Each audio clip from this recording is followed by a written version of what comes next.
Is it keto, intermittent fasting, fruitarian, carnivore, low carb? What is the best diet for fat loss? And the answer isn't going to be what you think. Now, so many people, potentially yourself included, get confused about what is the best diet for fat loss because there's just so many options out there. You're bombarded with it on social media, paleo, carnivore, keto, you name it. Now, I think you're going to be quite pleasantly surprised with what I have to say in this video, almost to the point you're just going to think, is that it? Now, before anything, I think it's important to establish what creates fat loss. How does fat loss happen? Well, fat loss happens by being in a calorie deficit, which is when you eat and drink less than you burn on a daily basis. So this is why so many different nutrition approaches that you hear about on social media can work for fat loss, whether it's through keto and eliminating carbohydrates, you've created a calorie deficit by cutting out an entire food group, or intermittent fasting, in which you've created a calorie deficit by either removing breakfast or dinner, or even carnivore, in which you're only eating animal-based products, which means you're also creating a calorie deficit just because you've removed so many foods, a lot of which are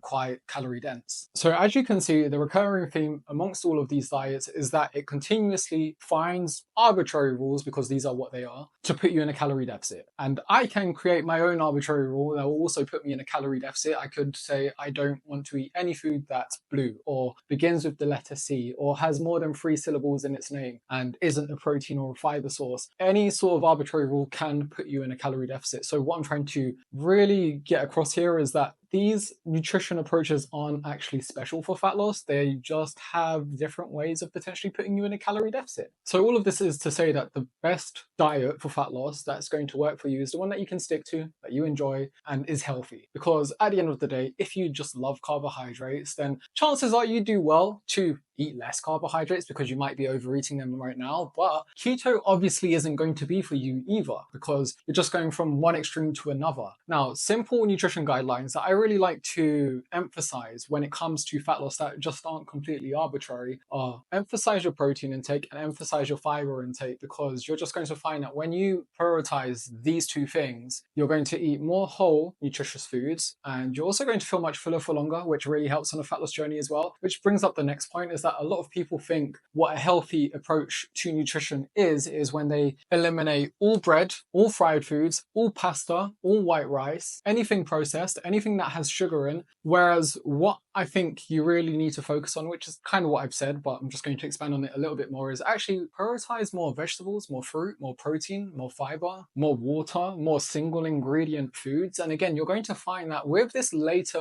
second mindset that I'm trying to really push here, it's a lot easier to stick to. The first one is really draining. When you're always thinking about, what should I not be eating? What do I have to remove? What do I have to be avoiding every single day? It gets very draining. Whereas the second one, you're just going to find that when you focus so much of what you want to be eating anyway, you eat a lot less naturally of what you don't want to be eating, because again, you're fuller on the good stuff, but without that completely exhausting and rigid mindset of exclusion 24/7. Now, a lot of people try and rebuke everything I've said in this video by saying something along the lines of, "Oh, Leo, that's wicked, that's cool." Do people say wicked still? I don't think so. They say, "Oh, Leo, that's nice, but when I did intermittent fasting or keto or carnivore or paleo," whatever it might be people are doing nowadays, "I lost so much weight and yeah, it worked." And to that I say, okay, but it might have worked within those first 1, 2, 3 weeks, and it must have been a very nice feeling to see that rapid weight loss at first. But what's going on right now? What happened after, let's say, 2, 3, 6, 8, 10 months? Did you keep it up? Chances are you didn't. And this is because a lot of these nutrition approaches, as I said, they're unsustainable.